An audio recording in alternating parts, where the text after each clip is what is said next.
마음을 걷는 시간, 마음 산책. 배우자가 세상을 떠난 후 가장 먼저 해야 할 일은 무엇일까요? 아마 대부분은 장례 절차, 재산 문제, 앞으로의 계획을 떠올리실 겁니다. 하지만 정답은 다릅니다. 아무것도 결정하지 않는 것, 그리고 절대 해선 안 되는 행동부터 아는 것이 먼저입니다. 사별 직후에는 슬픔과 혼란이 판단력을 흐립니다. 그때 내린 선택 하나가 앞으로의 삶을 훨씬 더 힘들게 만들 수 있습니다.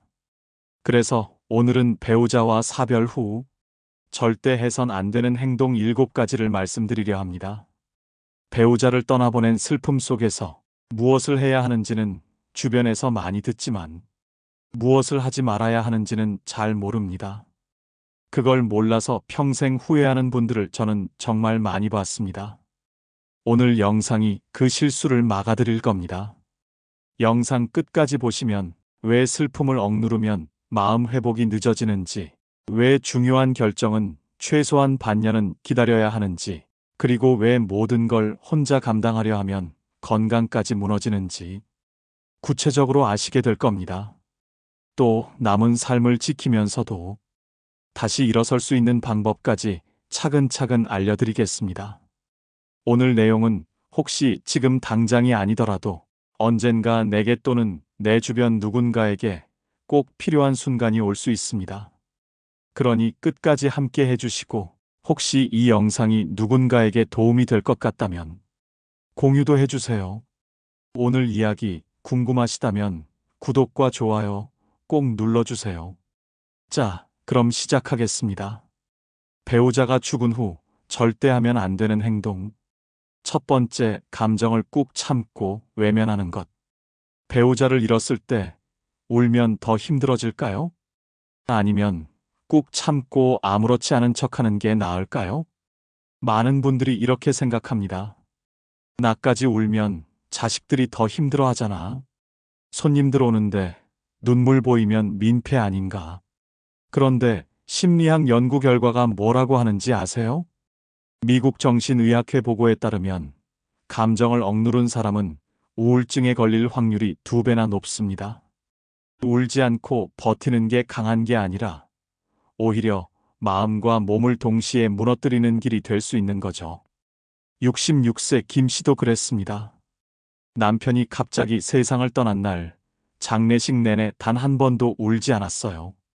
손님 맞이하랴, 상 차리랴 정신이 없었죠. 내가 무너지면 애들이 힘드니까 절대 울면 안 돼. 이렇게 생각하며 버텼지만 석 달 뒤 갑자기 심장이 조이는 통증이 찾아왔습니다. 병원에서는 스트레스성 협심증이라는 진단이 나왔습니다. 의사는 단호하게 말했습니다. 감정을 오래 눌러두면 결국 몸이 대신 아파합니다. 눈물은 단순히 슬픔의 표현이 아닙니다. 울 때 분비되는 호르몬이 긴장을 풀어주고 심장과 혈압을 안정시킵니다. 그래서 고대 철학자 키케로도 이렇게 말했죠. 눈물은 슬픔의 무게를 덜어내는 가장 자연스러운 방법이다. 그렇다면 어떻게 해야 할까요? 마음껏 울어도 된다는 걸 먼저 스스로 허락하세요. 혼자 있을 때든 믿을 수 있는 사람 앞에서든 괜찮습니다. 말로 풀기 어렵다면 하루에 10분이라도 감정을 일기에 적어보세요. 혼자가 힘들다면 사별 모임이나 상담에서 같은 경험을 나누는 것도 좋습니다. 감정을 억누르는 건 강함이 아니라 보이지 않는 독을 쌓는 겁니다. 나는 울어도 된다 이 한마디가 회복의 첫걸음이 될 수 있습니다. 두 번째, 즉흥적이고 중대한 결정 내리기. 배우자를 잃고 나서 집을 팔거나 재산을 정리하는 결정을 빨리 하는 게 좋을까요? 정답은 아니요. 서두르지 마세요입니다. 사별 직후의 마음은 마치 거센 파도 속에서 노를 젓는 배와 같습니다. 방향을 잡기도 전에 빨리 어딘가로 가야 한다는 불안이 우리를 몰아붙입니다. 그때 내린 결정이 평생의 짐이 되기도 합니다. 실제 있었던 사연입니다. 68세 정 선생님은 남편과 35년을 함께 살았던 집을 장례 후 한 달 만에 부동산에 내놓았습니다. 이 집에서 지내면 자꾸 울컥해서 새로 시작하고 싶었어요.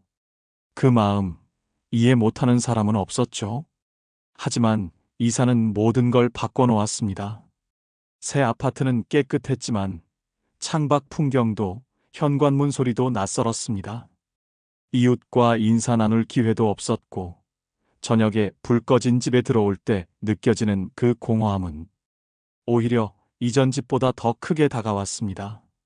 게다가 이사 과정에서 예상치 못한 지출이 이어졌습니다. 중개 수수료, 이사비, 새 가구와 가전 구입비까지.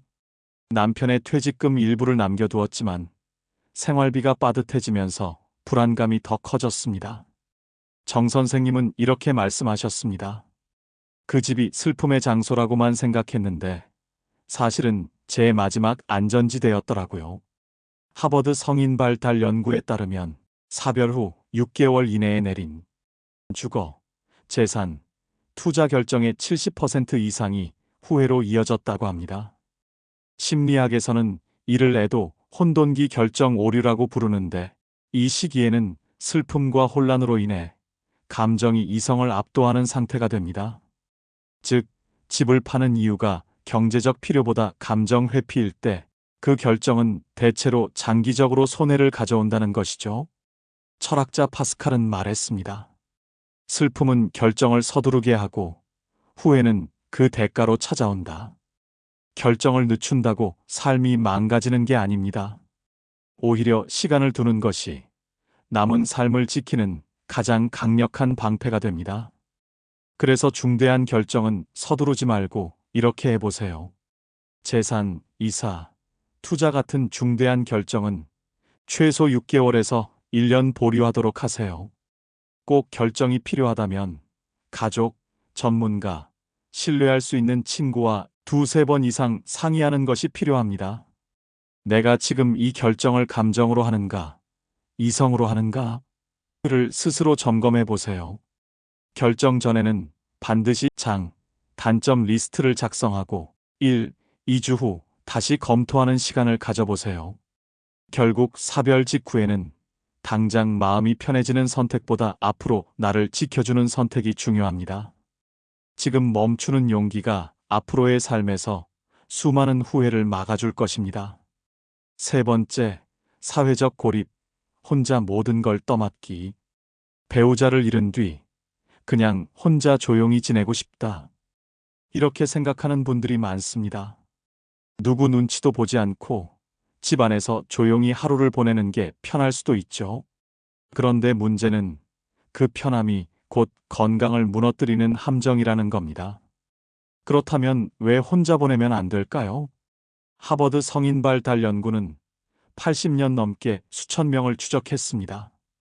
그 결과 사회적 관계가 끊어진 사람은 사망 위험이 26% 더 높다는 사실이 밝혀졌습니다. 외로움은 담배 하루 반 갑을 피우는 것과 맞먹는 건강 위험이라고도 합니다. 심리학에서는 이를 사회적 영향 결핍이라고 부릅니다. 음식이 없으면 몸이 쇠약해지듯 관계가 없으면 마음과 몸이 동시에 무너집니다. 특히 사별 후에는 정신적 충격과 스트레스가 극대화되기 때문에 고립은 더 치명적입니다. 70세 박모 씨는 남편을 떠나보낸 후 사람을 만나는 게 버거워졌습니다. 괜히 사람들이 나를 불쌍하게 볼까봐 웃는 얼굴을 하고 있는 것도 힘들어서 이런 마음에 모임을 끊고 전화를 받아도 나중에 보자며 피했습니다. 처음 2달은 오히려 편하다고 느꼈습니다. 혼자 커피를 마시고 TV를 보며 하루를 보내는 게 덜 피곤했거든요. 하지만 3개월이 지나자 달라졌습니다. 말 한마디 하지 않은 채 하루를 보내는 날이 늘었고 저녁이 되면 창문 밖 노을을 보며 내가 이렇게 살려고 여기 남았나 하는 생각이 들었습니다. 몸에도 변화가 왔습니다. 혈압이 갑자기 오르고 당뇨 수치도 악화됐습니다. 병원에서 의사가 조심스럽게 말했죠. 이런 상황이 오래가면 우울증과 심장병 위험이 훨씬 높아집니다. 사람을 만나야 합니다. 그게 약보다 빠릅니다. 박 씨는 그때부터 매일 아침 동네 카페에서 커피를 마시며 주인과 짧게라도 인사를 나눴습니다. 그리고 일주일에 한 번은 작은 모임에 나갔습니다. 몇 달 뒤, 박 씨는 말했습니다. 그렇게 억지로 나가니까 몸이 다시 살아나는 느낌이었어요. 심리학자 브레네 브라운이 이런 말을 했습니다. 도움을 요청하는 건 약함이 아니라 용기다. 맞습니다. 손을 내미는 건 부끄러운 일이 아니라 오히려 내 삶을 지키는 가장 현명한 선택입니다. 혼자 버티다 지쳐 쓰러지는 것보다 누군가의 손을 잡는 게 훨씬 안전하죠. 그래서 저는 이렇게 권하고 싶어요. 하루에 한 번은 꼭 믿을 수 있는 지인과 통화를 해보세요. 그리고 일주일에 한 번은 밖에 나가서 아주 작은 모임이라도 좋으니 참여해 보시고요. 혹시 외출이 힘들다면 영상통화나 온라인 모임부터 시작해도 됩니다. 도움을 청하는 걸 민폐로 생각하지 마시고 함께 살아가는 방식이라고 마음속에서 다시 정의해 보세요. 혼자 모든 걸 짊어지고 버티는 건 강함이 아닙니다. 함께 버티는 게 오래 건강하게 살아가는 방법입니다. 네 번째, 시신임의 이동과 신고지연. 혹시 이런 경험 들어보셨나요? 가까운 사람이 갑작스럽게 세상을 떠나면 머리가 하얘지고 손발이 덜덜 떨려서 뭘 해야 할지 전혀 생각이 안 나는 순간 말이죠. 이럴 때 많은 분들이 빨리 장례식장으로 옮겨야 한다는 생각부터 하십니다. 그 마음 이해합니다. 슬픔에 휩싸인 상태에서 누워있는 고인을 보기가 너무 힘들거든요. 하지만 바로 이때가 가장 조심해야 할 순간입니다. 왜 그럴까요? 사람이 세상을 떠나면 의료진이나 경찰, 그리고 행정기관이 꼭 거쳐야 하는 절차가 있습니다. 그런데 가족이 이런 절차를 잘 모른 채 먼저 시신을 옮겨버리면 문제가 복잡해집니다. 예를 들어, 제가 아는 한 어르신은 남편이 집에서 돌아가셨을 때 집에 두면 안 된다는 주변 말만 듣고 장례식장으로 바로 옮기셨습니다. 그런데 나중에 경찰이 찾아와 사망 경위를 다시 확인해야 한다며 장례 진행을 멈췄고 결국 발인 날짜까지 미뤄져 가족 모두가 더 큰 심리적 부담을 겪었죠. 뿐만 아니라 이런 절차상의 문제로 상속이나 보험금 처리가 몇 달씩 지연되는 경우도 흔합니다. 슬픔도 벅찬데 행정과 재정 문제까지 겹치면 남은 가족의 고통은 배가 됩니다. 그래서 꼭 기억하셔야 합니다. 그 순간엔 무엇보다 전문가의 안내를 먼저 받고 움직이는 것, 그게 남은 가족과 고인을 위해 가장 안전하고 현명한 선택입니다. 71세 박모 씨는 새벽에 남편이 집에서 숨을 거두자 집에 그대로 두면 마음이 더 힘들다는 생각에 조카를 불러 함께 장례식장으로 옮겼습니다.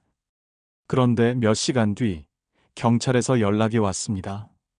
사망 경위를 확인해야 하는데 시신이 이미 이동돼서 조사가 지연됩니다. 다시 장례식장으로 가서 절차를 밟아야 합니다. 그 순간 박 씨는 멍해졌습니다. 남편이 떠났다는 것도 믿기 힘든데 이걸 다시 조사해야 한다고요? 결국 장례는 이틀 뒤로 미뤄졌고 그 사이 보험 청구도 상속 서류도 모두 멈춰버렸습니다. 그는 나중에 이렇게 말했습니다. 그때 그냥 119를 불러서 기다렸다면 이렇게 힘들게 다시 절차를 밟진 않았을 거예요. 마음이 너무 급하니까 제대로 생각이 안 나더라고요. 여러분, 사별 직후엔 아무리 마음이 무너져도 감정보다 절차가 먼저입니다. 의료진이나 경찰이 도착할 때까지는 그 자리에 그대로 계시고 안내를 받으셔야 해요. 이게 고인을 지키는 길이고 남은 가족을 불필요한 고생에서 지켜주는 길입니다. 예를 들어 병원에서 돌아가신 경우라면 의료진 안내에 따라 사망진단서를 먼저 발급받고 그 다음 장례식장을 연계하면 됩니다. 자택에서 돌아가신 경우엔 119에 먼저 연락하고 이어서 경찰, 그리고 장례식장 순으로 진행하셔야 해요. 필요한 서류도 미리 알아두면 당황하지 않습니다. 사망진단서, 신분증, 가족관계 증명서, 이 세 가지는 기본입니다. 가능하다면 가족끼리 사망 절차 체크리스트를 미리 공유해 두세요. 그렇게 해두면 갑작스러운 상황에서도 허둥대지 않고 절차를 차분히 밟을 수 있습니다. 순서를 지키면 불필요한 고통을 막을 수 있습니다. 슬픔 속에서도 차분히 절차를 밟는 것이 마지막까지 고인을 존중하는 방법입니다. 5번째, 건강과 자기관리 소홀. 배우자를 떠나보내고 난 뒤 많은 분들이 이렇게 말하십니다. 밥맛이 없어요. 병원은 나중에 갈게요. 운동? 지금 그럴 기분이 아니에요. 그 마음, 저는 충분히 이해합니다. 하지만 이 시기에 내 몸을 돌보지 않는 건 내 삶까지 포기하는 것과 같아요. 마음이 무너졌다고 해서 몸마저 무너지게 놔두면 안 됩니다. 사별 후 슬픔이 극심하면 식사와 수면 패턴이 깨지고 몸의 면역력이 확 떨어집니다. 그러면 작은 병도 크게 번지고 만성질환은 더 악화되죠. 하버드 의대의 장기 연구에서도 배우자를 잃은 사람 중 6개월 이내에 건강검진과 생활관리를 한 그룹은 그렇지 않은 그룹보다 중증 질환 발병률이 30%나 낮았다고 합니다. 65세 이모 씨는 남편을 암으로 떠나보낸 뒤 이젠 나 혼자 사는 게 무슨 의미가 있나라는 생각에 밥을 하루 한 끼 대충 먹고 정기검진 예약도 취소해버렸습니다. 처음엔 그냥 기운이 없는 줄 알았는데 어느 날 가슴에 멍울이 잡혔습니다. 설마 하는 마음으로 병원에 갔는데 이미 유방암 진행 단계였죠. 그녀는 울면서 이런 말을 했습니다. 남편 따라가고 싶은 마음에 제 몸을 방치했어요. 그런데 병이 더 심해지니까 남편이 하늘에서 얼마나 속상해할까 싶더라고요. 또 다른 박모 씨는 남편이 갑자기 세상을 떠난 뒤 아예 집 밖을 잘 나가지 않았습니다. 혼자 집에 틀어박혀 라면과 빵으로만 끼니를 때웠죠. 3개월 만에 체중이 7kg이 빠지고 혈압은 치솟았으며 정기검진에서 심장질환 초기 진단까지 받았습니다. 고대 철학자 아리스토텔레스가 이런 말을 했습니다. 건강은 단순히 몸의 문제가 아니라 영혼의 상태를 비춘다. 사별 후 우리가 건강을 챙겨야 하는 이유가 바로 여기에 있습니다. 떠난 사람을 잊겠다는 게 아니라 그 사람이 바라던 모습대로 살아가기 위해서죠. 내 몸과 마음을 잘 지키는 게 결국 그 사람에게 보내는 가장 현실적인 사랑의 표현입니다. 그래서 저는 이렇게 말씀드리고 싶어요. 정기 건강검진 1년에 한 번은 꼭 받으세요. 혈압, 혈당, 암 검진은 특히 놓치면 안 됩니다. 식사도 하루 3끼, 단백질과 채소를 충분히 챙기고 하루 30분만이라도 가볍게 걷거나 스트레칭 해주세요. 마음 건강도 중요합니다.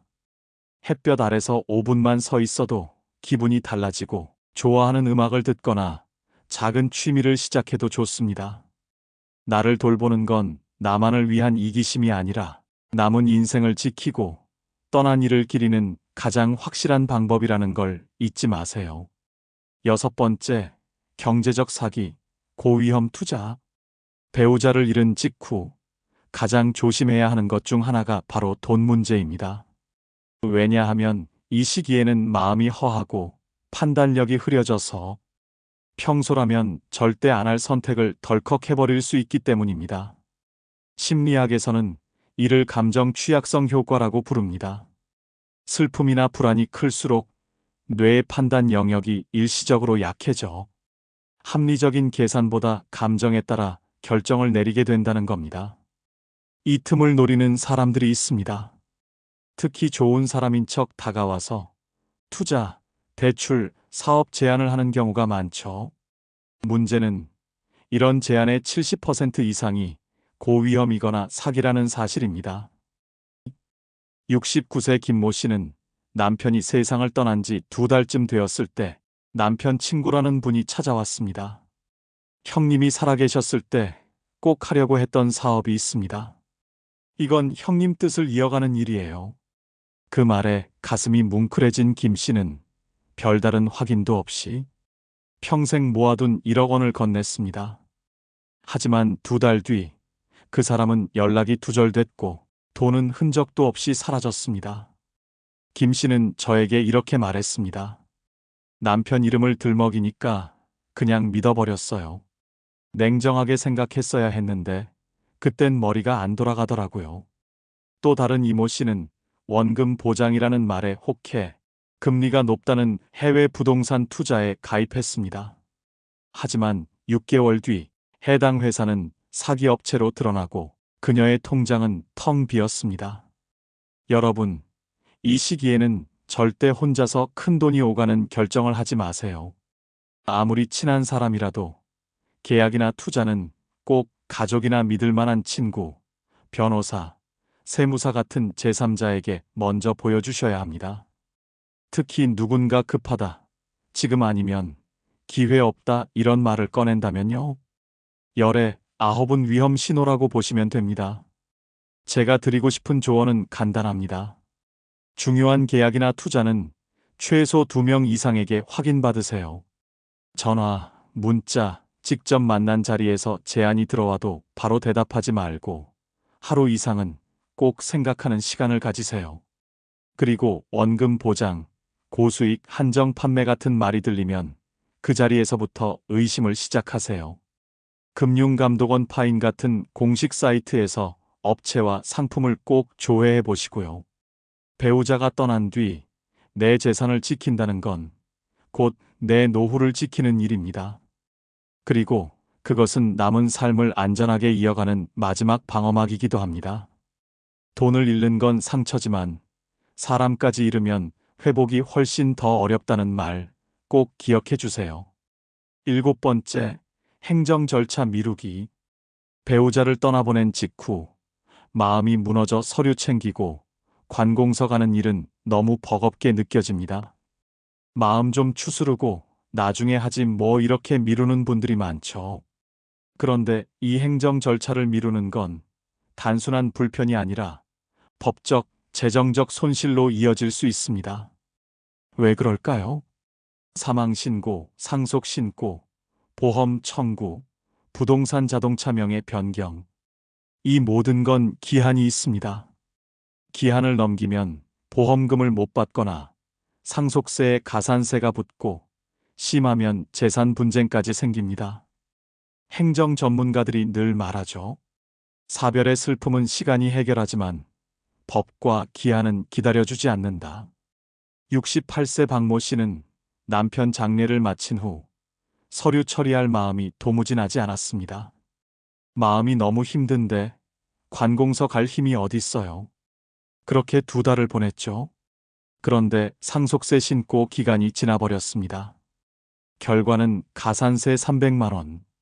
남편 떠난 것도 서러운데 세금 고지서 받는 순간 또 한 번 무너졌죠.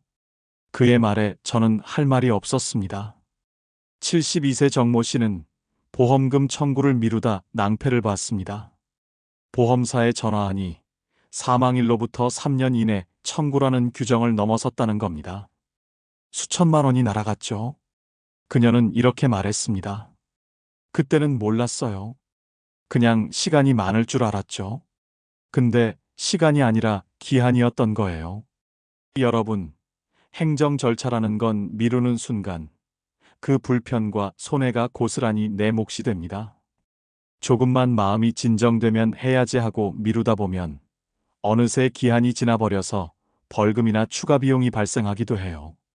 특히 보험금 청구나 상속 신고처럼 기간 제한이 있는 절차는 하루만 늦어도 손해가 큽니다. 저는 실제로 한 어르신 이야기를 들었는데요. 남편이 돌아가신 후 서류 정리를 차일피일 미루다가 상속 관련 신고 기한을 놓쳐서 수백만 원의 세금을 더 내야 했다고 하시더군요. 그때는 정신이 없어서 날짜가 어떻게 가는지도 몰랐다는 말이 참 마음에 남았습니다.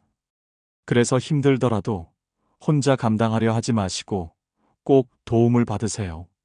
가족 믿을 수 있는 친구 아니면 행정사, 변호사 같은 전문가의 손을 빌리는 게 내 삶을 지키는 가장 현명한 방법입니다. 방법은 의외로 단순합니다. 먼저, 사망 직후 1개월 안에 해야 할 일들을 체크리스트로 만들어 두세요. 예를 들어, 1. 구청이나 읍면사무소에서 사망자 원스톱 서비스 신청하기, 주민등록 말소, 건강보험, 연금 등 한 번에 처리 가능. 2. 보험사 연락해서 보험금 청구. 3. 은행, 등기소 연락 후 상속 절차 진행. 4. 사망진단서, 가족관계 증명서 등 필요한 서류 원본, 복사본, 스캔본 모두 준비. 이런 식으로 미리 리스트를 만들어 두세요. 또 전화나 방문으로 처리한 내용은 반드시 날짜와 담당자, 이야기한 내용을 메모해 두세요. 이 기록이 나중에 문제 생겼을 때 큰 힘이 됩니다. 그리고 기억하세요. 서류는 차갑지만 그 안에는 떠난 사람의 마지막 흔적이 담겨 있습니다. 제때 챙기는 건 단순히 서류를 끝내는 게 아니라 그 사람의 삶을 존중하고 내 삶을 지키는 일이기도 합니다. 자, 이렇게 사별 후 절대 하면 안 되는 행동 7가지를 하나씩 살펴봤습니다. 혹시 들으시면서 이거 나도 했던 건데 하고 떠오르는 게 있었나요? 사실 이 7가지 중에서도 유독 가장 많은 분들이 저지르는 실수가 있습니다. 바로 감정을 억누르거나 외면하는 것입니다. 지금부터 그 이야기를 해보겠습니다. 많은 분들이 이렇게 말씀하세요. 울면 약해 보일까봐. 내가 울면 주변 사람들이 더 힘들까봐. 그래서 눈물을 삼키고 웃는 얼굴로 버텨내며 일상을 이어갑니다. 하지만 심리학 연구가 말해줍니다. 감정을 억누르는 건 단순히 참는 것이 아니라 내 몸과 마음을 서서히 갉아먹는 일입니다. 미국 정신의학회 연구에 따르면 이렇게 억눌린 감정은 우울증 발병 위험을 2배나 높이고 그 여파로 충동적인 결정, 사회적 고립, 건강 악화, 행정 실수까지 줄줄이 불러올 수 있다고 합니다. 71세 김모 씨는 장례식 내내 한 번도 눈물을 보이지 않았습니다. 손님들 맞이하고 음식 챙기고 절차만 챙기느라 슬픔을 느낄 틈조차 주지 않았죠. 사람들 앞에서 울면 안 된다고 생각했어요. 그래야 제가 더 강해질 줄 알았거든요. 하지만 시간이 지나면서 이유 모를 가슴 통증과 불면이 찾아왔습니다. 병원에서는 스트레스성 심장 증상이라고 했죠. 결국 그 눈물은 사라진 게 아니라 몸속 어딘가에 그대로 쌓여 있었던 겁니다. 그러니까 울고 싶을 땐 그냥 우세요. 억지로 참지 말고요. 특히 안전한 공간, 믿을 수 있는 사람 앞이라면 더더욱 마음껏 표현해도 됩니다. 그게 회복의 첫걸음이에요. 울음은 감정을 풀어내는 안전밸브 같은 겁니다. 혼자 있을 때 소리 없이 울어도 되고, 친한 친구나 가족 앞에서 마음을 쏟아내며 울어도 됩니다. 감정을 계속 억누르면 그 순간은 괜찮아 보이지만 결국 언젠가 한꺼번에 터집니다. 그 전에 눈물을 흘려서 조금씩 물꼬를 터주는 것. 그게 나를 지키는 가장 현명한 방법입니다. 여러분, 오늘 나눈 이야기 어떠셨나요? 그런데 막상 이렇게 듣고 나면 마음 한쪽에서 이런 생각이 드실 거예요. 그럼 난 이제 뭘 해야 하지? 이렇게 조심만 하다가는 아무것도 못할 것 같은데. 그래서 바로 실천할 수 있는 4가지 방법 알려드리겠습니다. 이 방법은 여러 사례를 통해 효과가 확인된 방법입니다. 작지만 강력한 회복의 발판이라고 생각하시면 됩니다. 첫 번째 행동, 감정을 억누르지 않고 흘려보내기. 사람은 큰 상실을 겪으면 마음속에 커다란 파도가 일어납니다. 그 파도를 막으려 하면 오히려 더 크게 몰려오는 법이죠. 그래서 사별 후엔 참는 것보다 흘려보내는 것이 필요합니다. 눈물이 나면 그건 내 마음이 숨 쉬려는 신호입니다. 괜찮은 척하지 말고 그 순간만큼은 울어주세요. 꼭 소리내서 울지 않아도 됩니다. 하루 중 잠깐이라도 나만의 공간에서 조용히 눈물을 흘리는 것, 그것만으로도 마음이 풀립니다. 또 감정을 말로 꺼내는 것도 큰 힘이 됩니다. 친한 친구에게 전화를 걸거나 오늘 좀 힘들다 한마디 하는 것, 혹은 가족에게 조금만 들어줄래? 라고 부탁하는 것만으로도 마음이 놓입니다. 글이 더 편하다면 감정 노트를 준비하세요. 오늘 아침에 이런 생각이 났다. 그 사람 웃음소리가 그립다. 이렇게 적다 보면 어느 순간 내 마음속 무게가 조금씩 내려앉습니다. 두 번째 행동. 중요한 결정은 잠시 멈춤. 사별 직후에는 판단력이 흐려집니다.